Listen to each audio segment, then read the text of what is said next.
today when you consider where we came from. But then again, we manifested it all.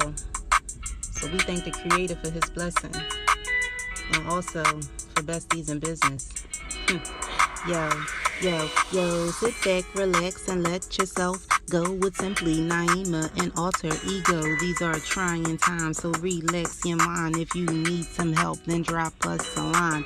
We create a space where we can have good conversation, family, culture, business, race relations, giving birth to kings and queens. Manifesting wealth and things. 2020 came and tried to give us mad action with no satisfaction, and then we all distracted, but still gotta hold our own. Doing big boss shit, rockin' Nina Simone, a superstar in this compilation. Came to this universe to give you niggas motivation, but you still sleep. You niggas always on a vacation, but he's a creep, and that's the real life translation. You feel me? I don't think they feel you, yo. We gon' get this bread and feed them till they full, yep. We gon' get this bread and plant the seeds that really grow.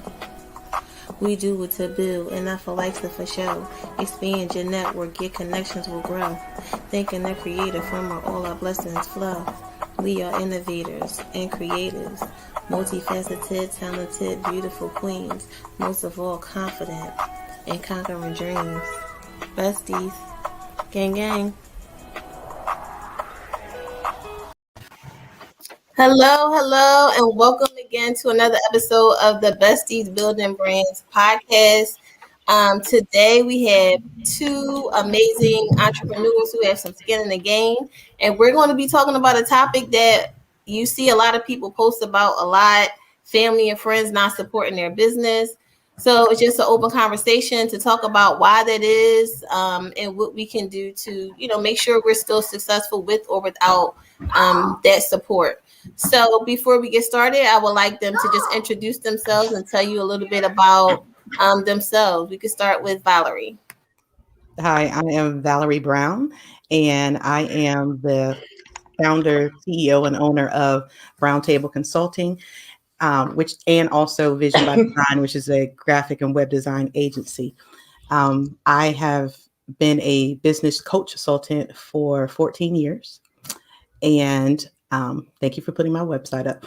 You can find me there at roundtable.biz, and I am glad to be here. Thank you for having me. Thank you for coming, LaShawn. Yes, hello, good morning, good afternoon, good evening, wherever you are. My name is LaShawn R. Shelton. Thank you so much. Business besties and business. It's all about both. It's interchangeable for having us on this morning and this afternoon. I am LaShawn R. Shelton. I am the founder CEO of LaShawn R. Shelton Inc., where we provide coaching as well as synergy and energy vibration coaching to get people to where they need to be, whether it's finance, whether it's interpersonal, social, we do it all. And I'm just super excited to be here and just talk about the brand and where we branched off with the brand. Awesome. And then we have our new podcast manager who's joining us on the show today. She's been a big help, helping us get things organized. Rajay, can you just introduce yourself and your business? Hey, my name is Rajay. I have business. It's Drawn a Blanket, Complicated Styles, which is a clothing brand. I also do custom shirts, custom hats, custom head wraps. I pretty much just do it all. But I'm more excited about my new position as podcast manager. We are glad to have you. And then you have myself. I didn't change my name, but I'm Alter Ego. And then we have Miss Crystal, the Connector, C Murder. She goes by a lot of different names. But she is the CEO of Go Beautiful. And she'll talk about that a little bit later on in the show. So let's just jump right into it. Family and friends, they're not supporting my business. Why do you think so? Before we talk about that, let me just preface that by saying we already understand that family and friends may not be your target audience, and you want to really niche down and so on and so forth. So all of that aside, is there an obligation for family and friends to support your business, share your posts? Anybody can go. I mean, I'm sorry. I don't think it's an obligation. I think that a lot of times our family, our friends, they're sick of us. They've known us since day one. We're talking about family. My cousins, they knew me when I was like 10 years old, and I was creating ways for your hair to grow with like mustard and baby oil and witch hazel, like things like that. So I'm thinking back with my family. They remember the crazy calamities and shenanigans that I, had when I was younger with business. I've been an entrepreneur my whole life. And I think that it's difficult for them to see you as an expert, right? They can't see you as an expert in a particular business, whether it's finance, coaching, beauty, anything, because they know your extra humble beginnings, and I think that friends, they don't realize that supporting doesn't have to mean purchasing a product or service. It could just simply mean tagging people, putting it on their page. So I think that there's like this invisible line of how do I support? And I don't really want to because it's like their 20th business, but I kind of want to see them successful. And then you have that unfortunate little thin line of family and friends who don't want you to do better. And they don't want to see you blow up because they're used to having you the way that you are. Valerie? That's real good. I know I don't think that they're obligated to.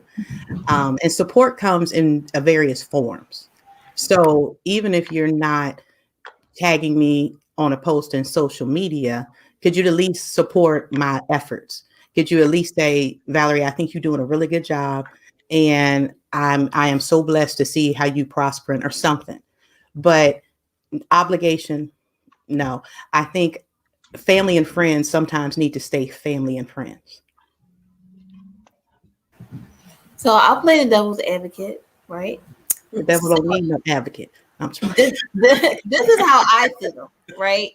And I just feel like within our community, it's always like that. I just think that other community, they just support each other just because. Like, if you have a Chinese store and I am Chinese, then I'm going to go shop at your store. I mean, and I'm not saying it's exclusive to that, but I feel like it's never an issue of, they don't want to see you do well. Maybe they don't think you're the expert. I think we only find that when in our community, the majority of the time. I mean, nothing is exclusive to, one particular race or culture, but I just feel like as my family, as my friend, you should support my business because ultimately it will help us all. Like if you support me, then I'll be able to help you in other ways. We can help our community grow together if you do. So somebody had a post about brooms or something like that. If I sell brooms and you need a broom, you still will go buy it from somewhere else. It's a freaking broom. Like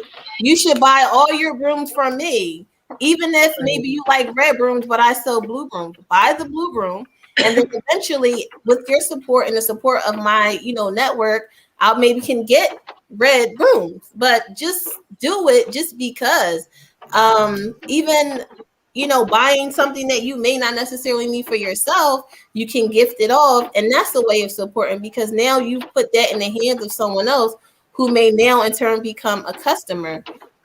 So that's my take on it.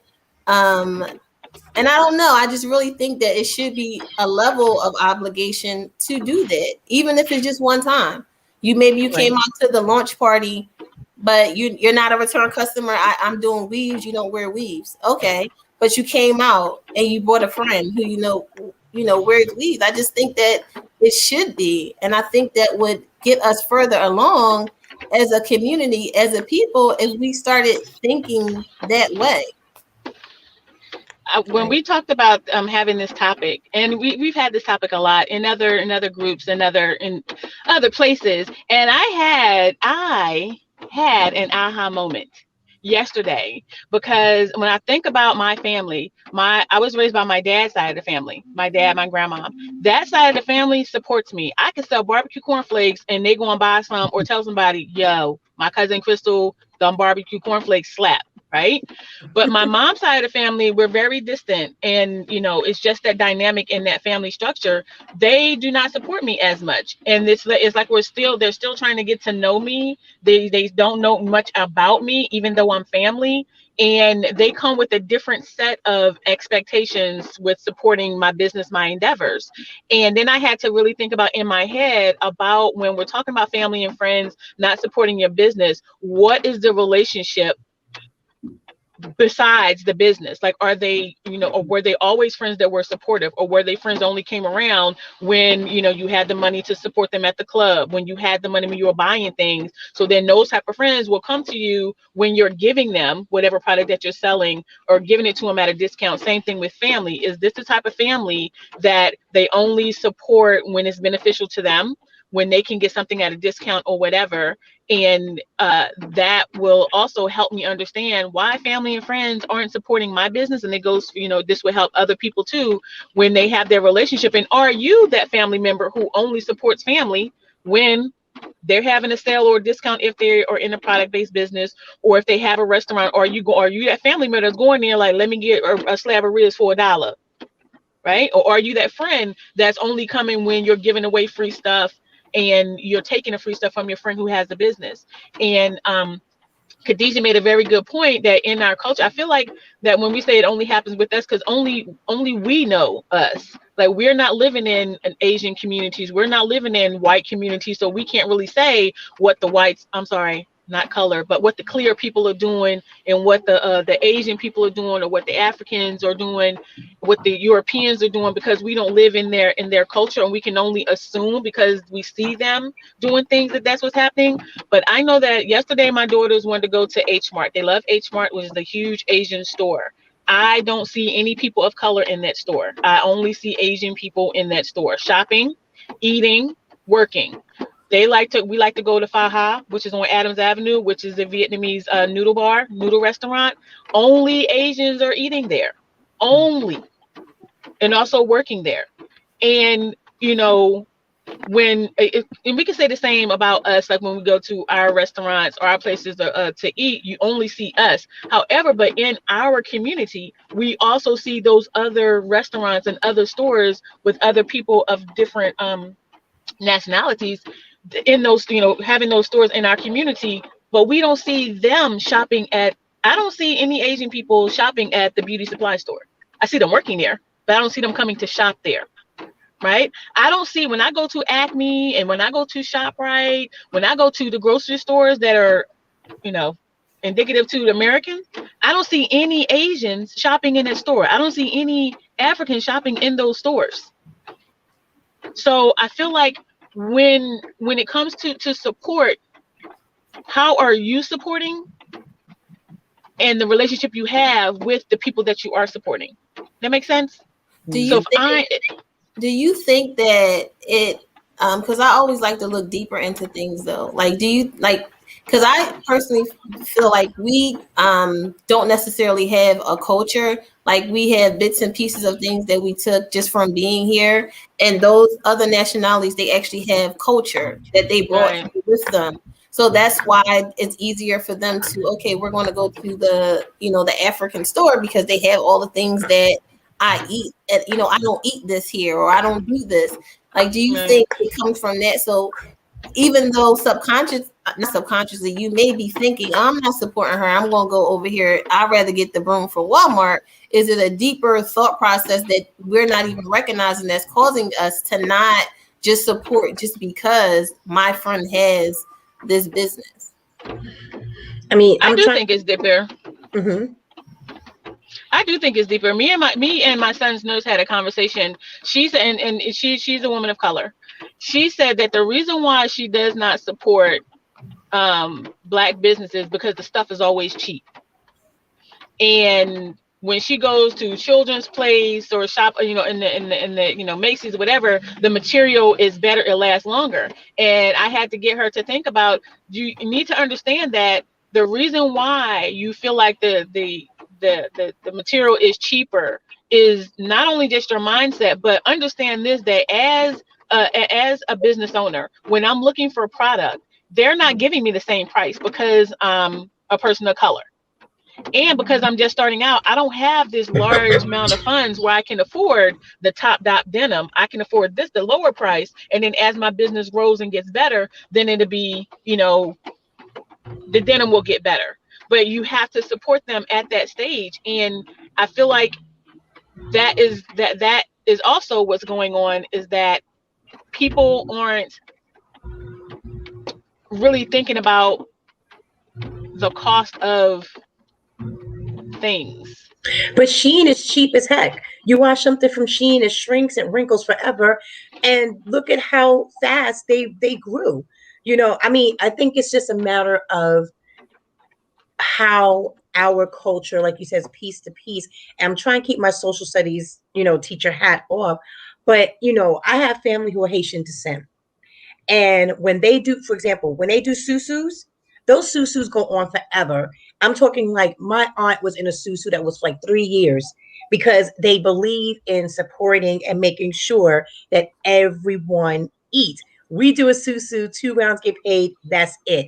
But not only that, we have to look at how long the dollar stays in our community. If you look in the Asian community, the dollar stays in their community for 30 days, going back to what Crystal talked about. They know, listen, Khadijah has blue brooms. Crystal has fabric softener, right? Raj, she has air freshener. Valerie, she has, sugar. And each component will have what's needed for that family or household to survive. So they will have no problem going to those areas, right? And then if you look at us, our dollar only stays in the community for 6 hours. Six hours. The Jewish community, 20 days.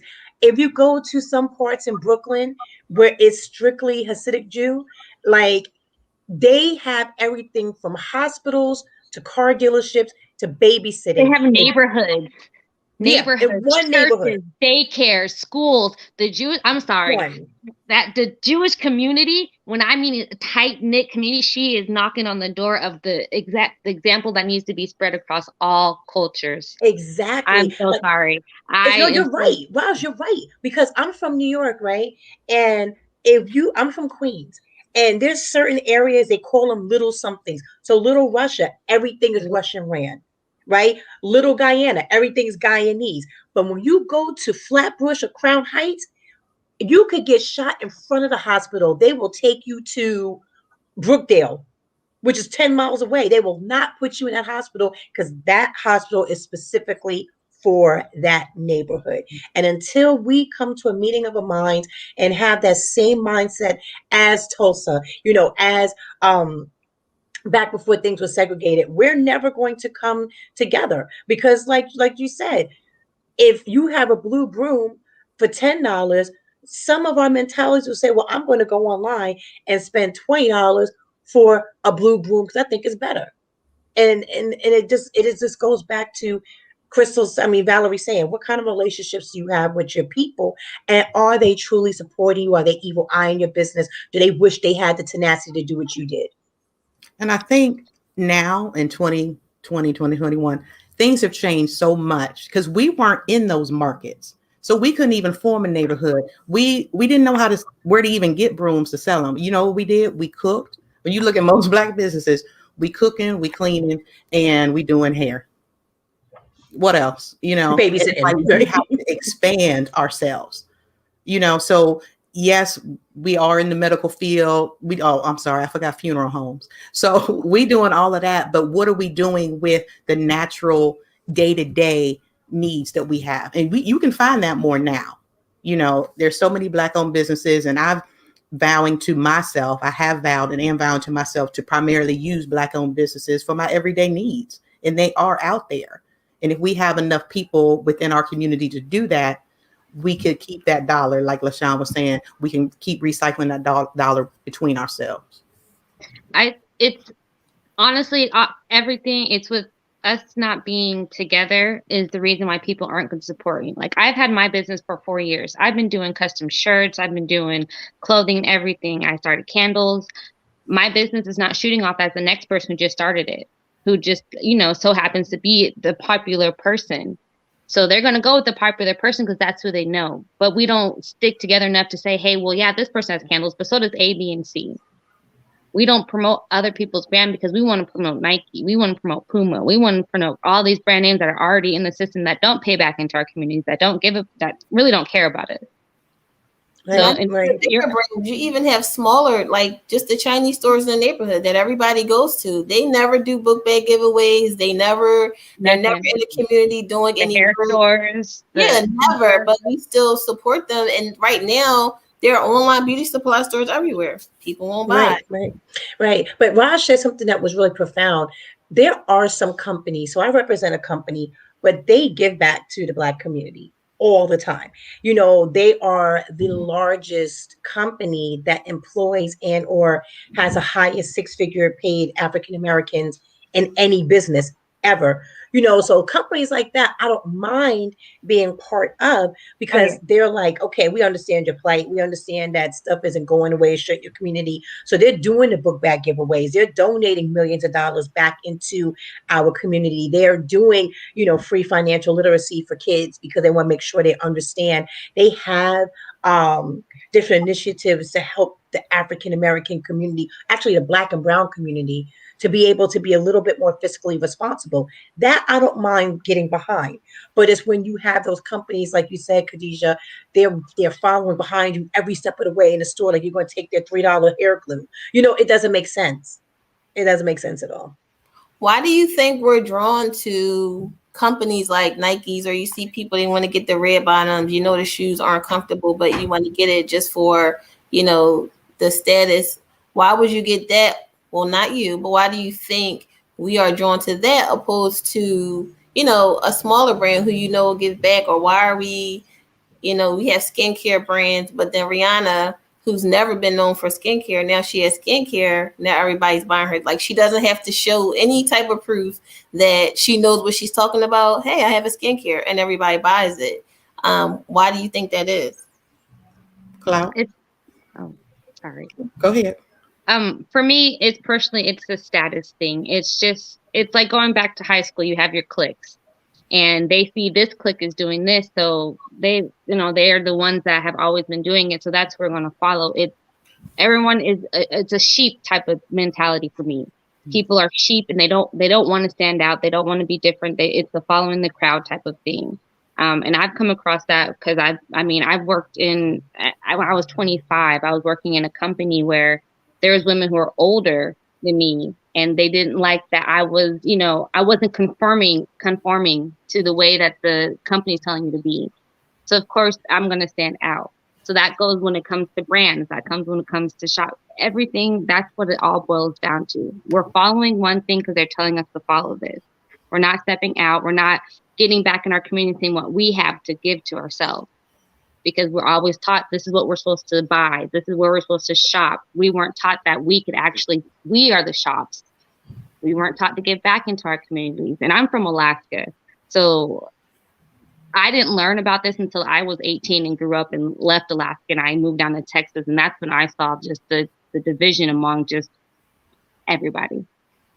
So that's where it gets deep for me. It goes back to just people not wanting to be different, people not wanting to give back to their community, and just wanting to be what the TV is telling you to do, or what Facebook's telling you to do, or Instagram. We're not really looking out, back in my mom's time, they looked up to actual people, their grandmas, their moms, and everything. These times we're looking up to Rihanna, Beyonce. I could throw out so many other names, Jay-Z. So it's a cycle. It's a cycle that hasn't been broken. Anybody else? I thought Valerie was going to say something. Oh, she summed it up. If I may add, and I wish I had my book in front of me. I talked about this in Be Your Best You in the chapter of my book, Prerequisites to Adulting. And a lot of times, not a lot of times, almost all the time, we are the only culture who will go broke looking rich.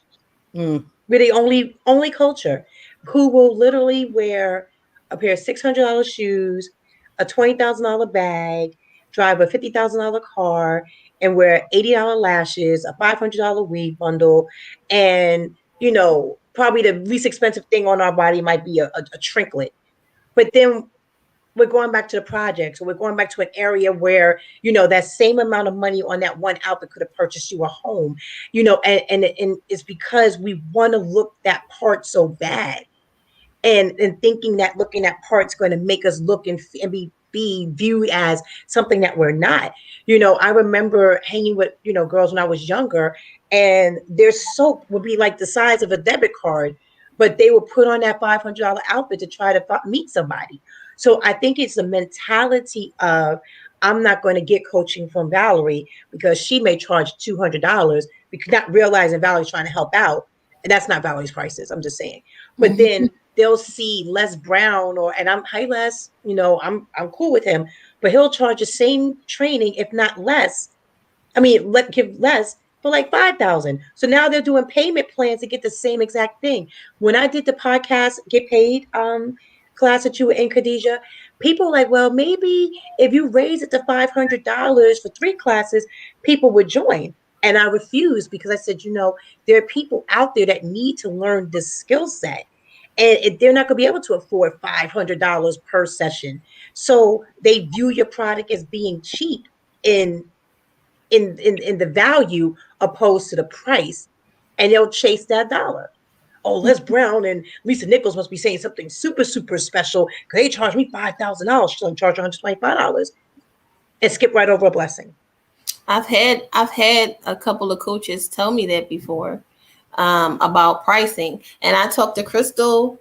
We've been talking about this a lot lately. Like, money doesn't move me. Like, I don't do anything because of the money. So a program that says learn how to make $10,000 in 17 days, I will never buy, like, ever.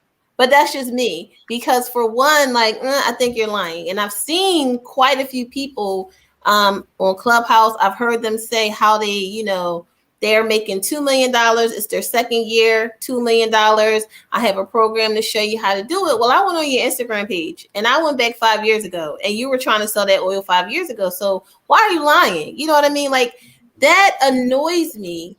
But people do. I guess they equate, if this is $5,000, it must be better. But I refuse to do that also. Like, I have to stay true to me. I have to be able to sleep good at night.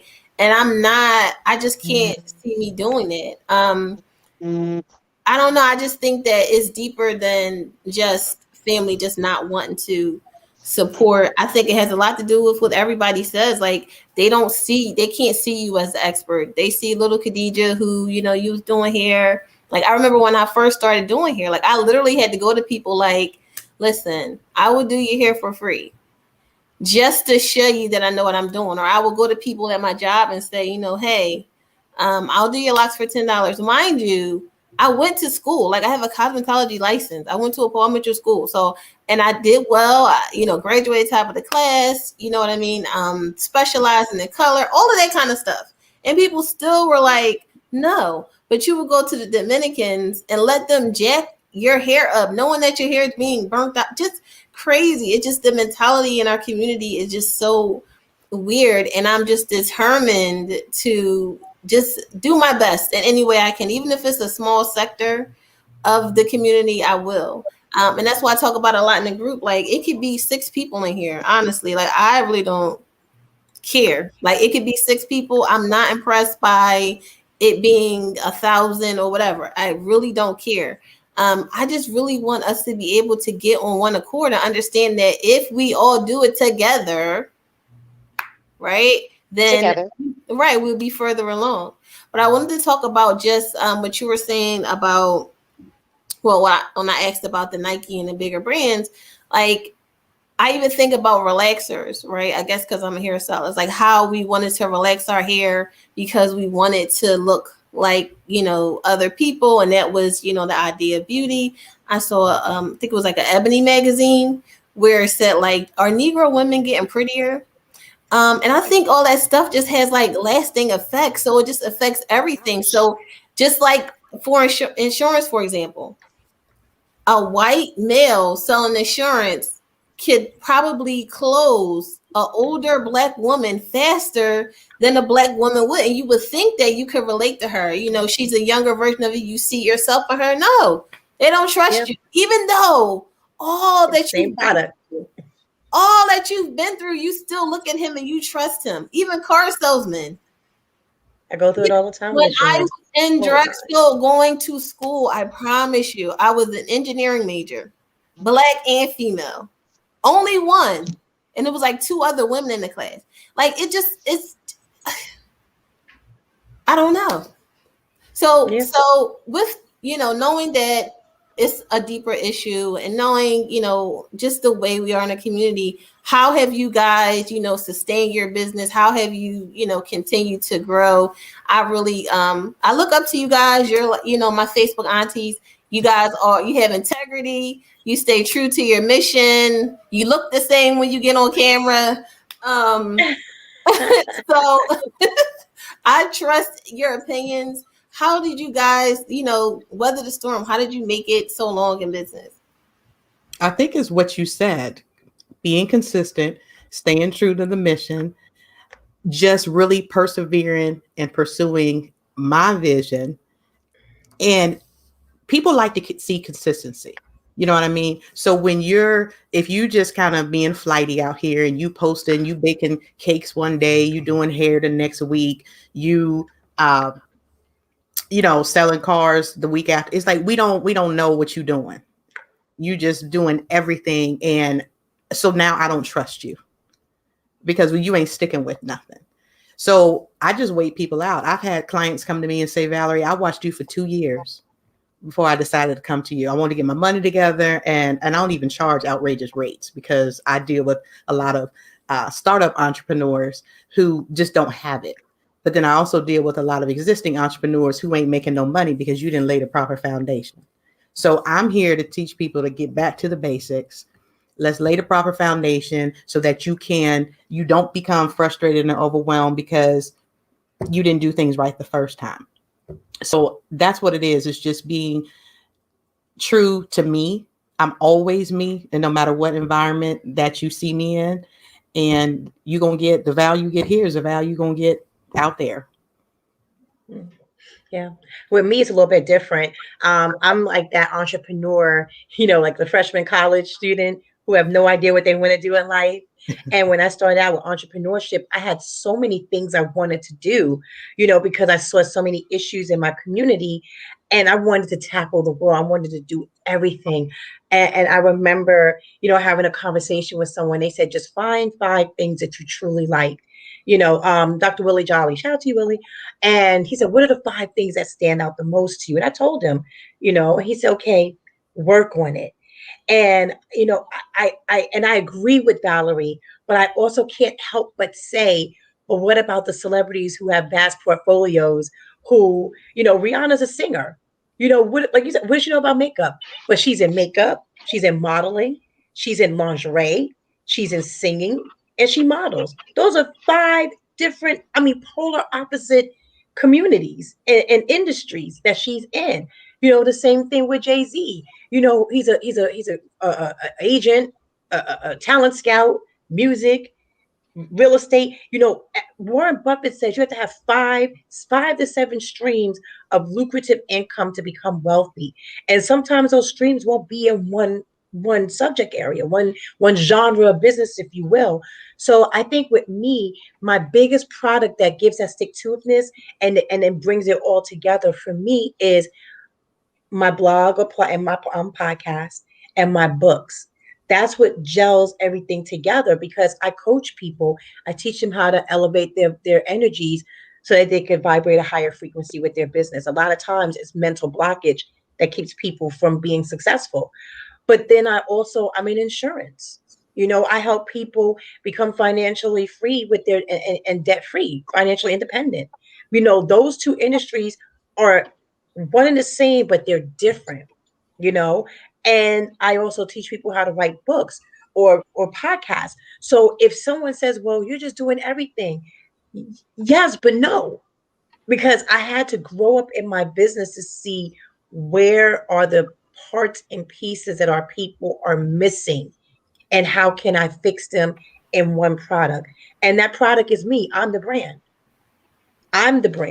So as long as you keep seeing me doing my lives, as long as you keep reading my books And as long as you keep watching my podcast, then everything else ties into it.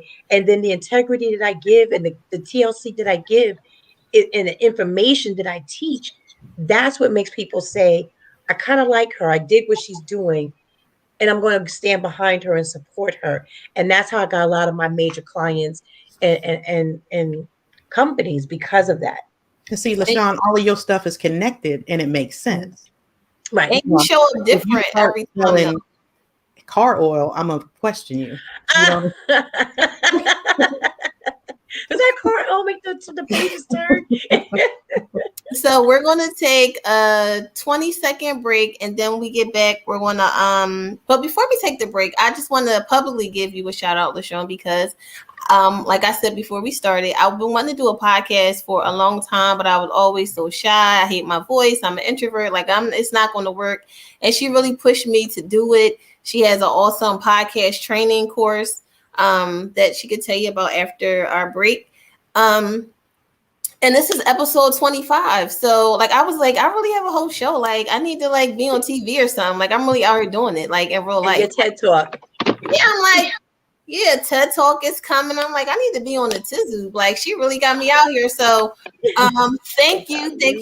And I'm so happy to have you both on the show. Like I said, you guys are really, if that's what your goal was, to come across as authentic, is working. Because I don't like a lot of people. I really don't. I pick up on vibes and energies. I don't. And I really I like you guys, and you guys are real. A lot of people are out here faking it.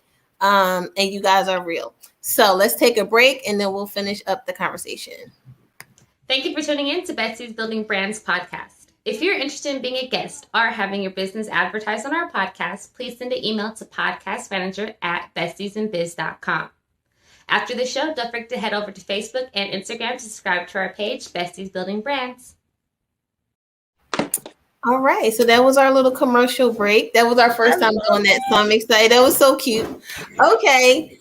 So make sure you send that email, podcastmanager@bestiesinbiz.com, if you're interested in being on the show. If you have any comments or just to leave a kind word to just let us know that we're doing good. So I want to talk about jumping from business to business because some people have done that. How can people overcome that though? Okay, I know I was selling platters and I was doing hair and then I was driving and, I was fixing cars, I was changing tires and all that. But now I do this and I'm really passionate about it. How can people build that trust up? Now, I truly believe go out there and find out what it is that you're good at. Not just what you're passionate at. You can be passionate about a whole lot of things, but what are you good at? So I do believe in, going out there and finding yourself, but do you always have to do it publicly? So yes, there you go. That's how you start confusing people. So I could be over here right now taking a cooking class and y'all don't know it and then come out and with something new. And it's okay because now I'm experienced, I'm learned, people really like my stuff or whatever. And you can come, you always got to have proof of concept. But there's no hurt in trying something. I tell young kids all the time, I tell grown folk all the time, just watch how you demonstrate it to the public. Because again, without you being consistent and without you showing some knowledge and some expertise, we're not going to trust you. Right. I say, if you've exhausted your market, there's millions of groups that are looking for you. Yeah. When I reinvented my brand, a lot of my warm market, they were like, girl, let's watch a little bit longer. Or they're not used to Sean, the coach, Sean, the business owner, Sean in insurance. So what do? I find groups that are like-minded and germane to what I do. And then I start becoming an asset, a value to that group, answering questions, filling voids. Now people can't help but to ask, well, wait a minute. You seem like you know a lot about this. What do you do? Oh, I'm glad that you asked. So now I have a whole new market of people who are going to get behind me. And they're not going to say, oh, well, she's an entrepreneurial mess because she did 85 different things prior to this. They know nothing about that. So now when they're leaving that, you know, that evidence, and they're leaving those testimonials and they're sharing my website, now people are like, wait a minute. Let me find out what she, because nobody wants to support you till you're popular. Nobody wants to support you till someone else is. You're like a man. Nobody wants you until you're with somebody else, right? So it's like, you know, like I say, find your audience. There's 2 billion people on Facebook. 2 billion. That's almost the world's population. Billion, right? Go on Facebook and find a group. I am sure if you put down crocheting, you know, a crochet group, there's someone there. This girl started a wine group, and that group has thousands of people now because she talked about a specific wine. Oh, girl, I know you drank that. And now that's how she promotes her book. Right? So I say, find that audience. If your audience is dried out and mildewed and wilted and just can't get light back into it, find someone else. That's a good way to put it. That's a good one. Okay. All right. And so let's just talk a little bit more about family and friends and support and things like that. When you guys started, did you have the support of your family and friends, or, you know, or did you basically have to go out there and find a whole brand new market? Val? Go ahead, You don't want to put it out there? My dad was the only one who listened to my podcast for like 5 weeks. I had this whole, I shared that in the group. Mm-hmm. I had this whole setup, and he would text me and be like, all right, I heard enough for good night. I mean, this is for tonight. Thanks a lot, though. It was good. And it would just be me talking to myself, right? And he shared it with a coworker, and the coworker then shared it, and that's how it started. But I could count on my dad to buy a book from me. I could count on my dad to try at least one product, but he has not purchased insurance from me yet. And I think because he's all set. Mm-hmm. But if he won't purchase it, he'll blurb it to someone. Mm-hmm. And does it spark a fire all the time? Not all the time. But yeah, my aunt, the one who passed away, that woman supported everything I did. I could also sell chocolate covered frosted flakes, and she'd be like, all right, I'm gonna buy them. Mm-hmm. Just because it's Sean, you know. But then I have some family, they're like, you're in something else again? All right, we'll wait and see what happens. And then I've even had family members, dig this. I've had family members when I was telling them about an opportunity, and they're like, oh, I'll think about it. And then I'll see their face on somebody else's team or someone else's something else. I'm like, didn't I? And they're like, oh, yeah, but no problem. But they want to come crying back when things weren't right or didn't work out for them. Mm-hmm. So I have some friends, some sorority sisters, some frat brothers, some family members that will support me. And then I have some that just won't. And guess what? That's okay. Because when they ask for a hookup, I ain't got it. Yeah. I ain't got it. Don't call me now that you're in trouble. I ain't got it. When I first started my skincare business, I just knew every wrinkled lady in my family was going to knock down my doors to get this glow. You couldn't pay me to believe that they wouldn't have sold me out as soon as I launched. The wrinkled ladies, though? Right. Well, I had other words to use, but we on a podcast, so and they might be listening. So wrinkled is a good word. Maybe they had them, Crystal. They had them, and they seen them. So, you know, I just thought, and I was a little, like I said, I was a little disappointed. Like, yeah, y'all corny as you know what, but okay, not a problem.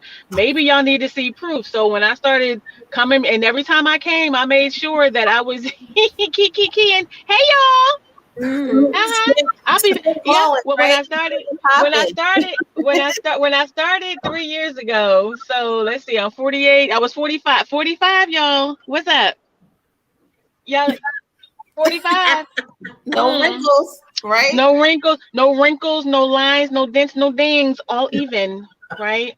Then I got, oh, what are you using? Cousin, hook me up. And then my cousin started inboxing me with all types of pictures. Girl, these I can't even show those before and afters because maybe I should, but no. But yeah, and I think because my family knows that I am very talented, and because I've lived my life, I've experienced a lot. I've been in the Army. I fixed tanks. I've sold cars. I cook.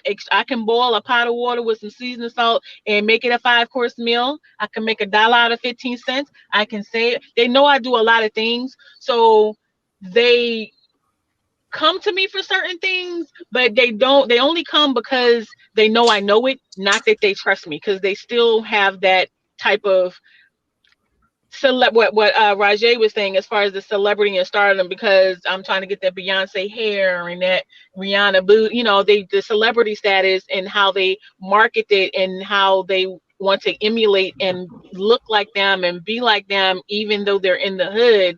They haven't they still have that type of barrier. But I think that with family and friends, them supporting your business, and even though we say they're not our market and they're not our ideal client, the word of mouth speaks a lot.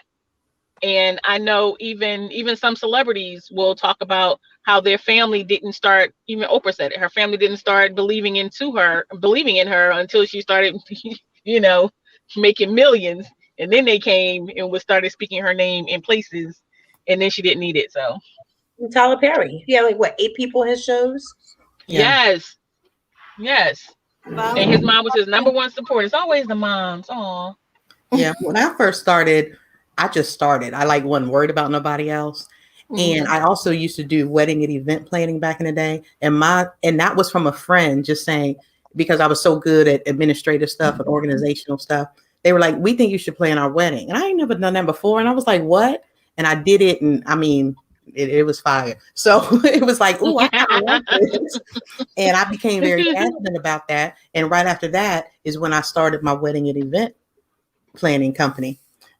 So I had my aunt, she was like renewing her vows. She came to me. So I did have that support, but I just started. I was just out here doing my thing. Of course, my immediate family, my father and my sister, they better. But even if they don't, I'm still come be out here doing my thing. Yes, I do have family and friends who know exactly what I do.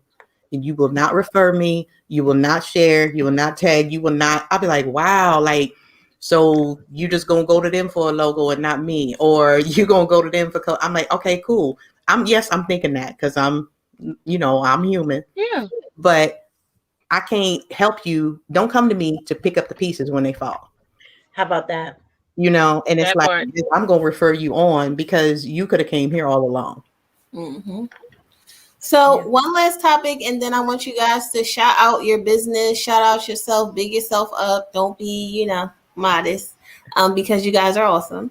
So we touched on it a little bit earlier. Just I think somebody mentioned about when they do come to you, they feel like they're owed a discount or they want something for free. So how do we feel about that? Do you give discounts? Do you not? Are you offering something for free? Like, how do you handle that? The only people I do stuff for no charge is my father and my sister. But my own sister has been willing to pay me. So if she can be willing to pay me. Hey, sister. You can. Yeah, that's right. Big ups to my sister, Audra. But it's like, no, don't, because I don't treat you like that. I have said to myself, if I'm going to pay whatever you are, whatever else you are, if I'm going to pay the white person, the Asian person, whoever it is, if I'm going to pay their real prices, even if I just go to Macy's and pay their real prices, I'm going to pay yours. I'm going to honor that. And what people need to understand is the same hookup you asking me for is the same hookup that somebody else going to ask you for in your business, and you're going to get mad about it. So watch the seeds that you sow. Ooh, yep. Right. Do you ask Louis Vuitton and Birkin, can I get a discount? Like, you wait in stock until you see that 20-50% off, and it's usually because it couldn't sell. So I tell people, you get what you pay for. You get what you pay for. Now, would some of my products come with something complimentary? Absolutely. If someone is taking my publishing coaching, I'm going to have a product that I can give to them at no cost. They can have more value. But just arbitrarily say, oh, yeah, I'm going to give you a hope. No, because my time is valuable and you can't get that time back, and you have to understand that if I do this, unless you are willing to be my spokesperson, unless you're willing to be my brand ambassador, unless you're willing to put in at least some sweat equity to equate to what I'm giving you at no cost, then don't ask, because it's not fair to my brand and business, and people don't know how to keep their mouth shut. They're like, oh yeah, girl, she gave me this $2,000 class at no cost. You need to ask her, but tell her like this. I don't have time for that. I don't have time for that. So I try to have at least one product or service. I may say, okay, taking this will get you a complimentary book that's valued at this, or marketing valued at that. But that's the only way I would offer something that's complimentary. That was a learning moment for me. I had given my son's nurse some free product, and she went to the school when they were in school, and she told everybody there, of course, and it's word of mouth, tell everybody about my skincare business, and she told everybody there that it was free. So of course my phone was blowing up, and I'm all geek like, oh my God, I'm about to blow up. They wanted free product. It was like, oh, she ain't paid for it. And I'm like, why would you go there and say you didn't pay for it because you my son's nurse, but you about to get fired? Anyway, that was another day. But I know now I do not give free product. I do not give a discount unless I'm having a special sale on my website, gobeautiful.com. But my packaging, I love it. I've gotten rave reviews. My packaging is on point, and I do put free gifts inside of every package, because I know that you're spending your money with me, and I know that taking the key from my Asian cousins, when they give you their little bag, they put a little free sample of hair oil or free sample of conditioner or free little earrings in the bag, and it makes me feel extra bougie that day. So when they open my package and they get their skincare, they know their skin is glowing, and there's some extra skincare freebies that are in the package too, and that helps keep the relationship going, keep it the word of mouth, me in their mouth, like, yes girl, I got this, and look at all this I got. And they do understand that all the free items that they got are free gifts for me. A complimentary and appreciating their purchase is for them. Everyone doesn't get the same. So well, while you're talking, go ahead and tell them about Go Beautiful. I have the website up, and then we'll just go around and just talk about your business and where can they find you and so on and so forth. Oh yes, you can find me at www.gobeautiful.com. That's GOBEAUTIFULL, 2 L's, because Go Beautiful is a luxurious vegan anti-aging facial skincare line to keep you glowing, to keep that skin popping, okay? To age backwards. You will be the vampire of skincare, okay? Yes, you will be 80 looking 20, still getting carded. Okay. Love it. The vampire. Right. The vampire. All right. Of skincare. All right. So LaShawn, next, you tell us what Yes. Hi, everybody. Please go to my website, www.LaShawnShelton.com. There you will find opportunities to receive coaching from me. My coaching products range from everything from, how do I shift my mindset to success, to becoming a podcaster like Khadijah, and how to write a book and such. I'm actually in the process of writing my 4th and 5th book. So grab me now while you can. I also specialize in helping families become financially independent and debt-free, because you can't focus on success if you owe everybody, right? So I help people retire comfortably. I help them get free money for their children's education, as well as get out of debt quicker and lower their cost of insurance. And how it all correlates is you can't be successful if you don't have a nest egg to sit on. So go ahead and give me a call.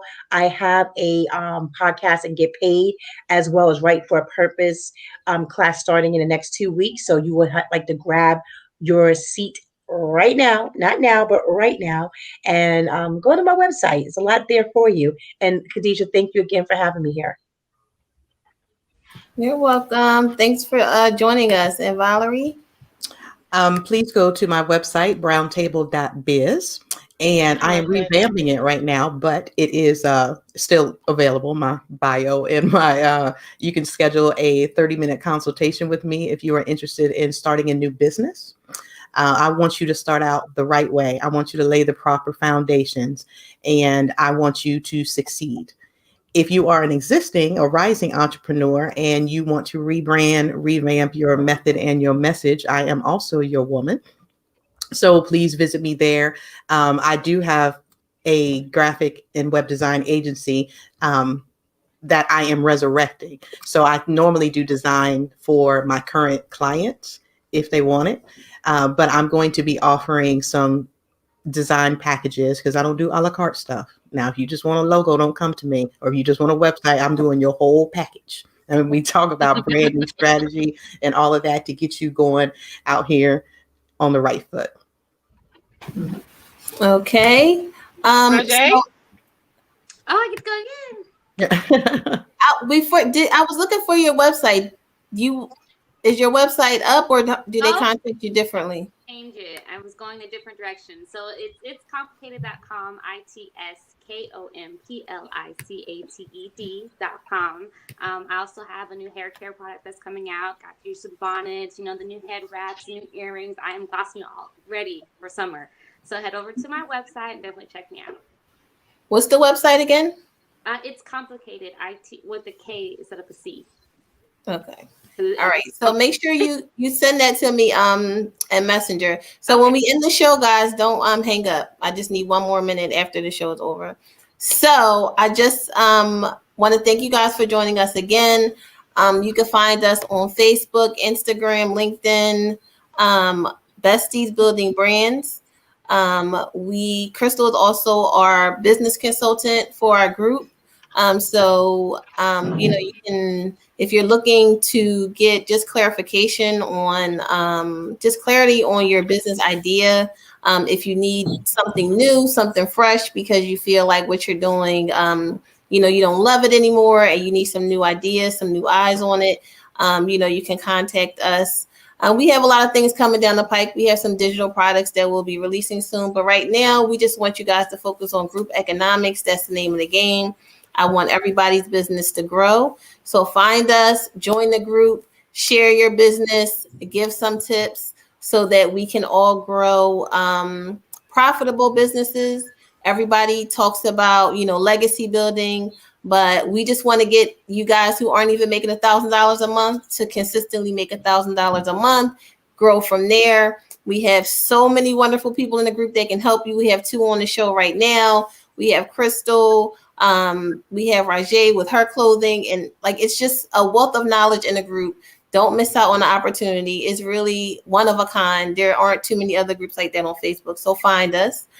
We also are still fundraising for our IDEA Intellectual Disability Employment or Education Agency, where we're trying to create a program for those with intellectual disability so that they can get employment training, so that they're not just pushing carts at Walmart, that they can work the registers, that they'll be self-sufficient after their parents are no longer with them. So you can find the fundraiser button for that at bestiesinbiz.com. Or you can share it or just hit me up and we can talk about how, your organization can help. Any resources you can give, anything that you can do to help. We're not getting the support that we thought we would have got. So we're really looking for help with that. It's really near and dear to our hearts. Crystal has a child, a special needs child. The jury's still out on mine. But ultimately, we want to make sure that all these children are taken care of. Okay, so thanks for joining and see you next week.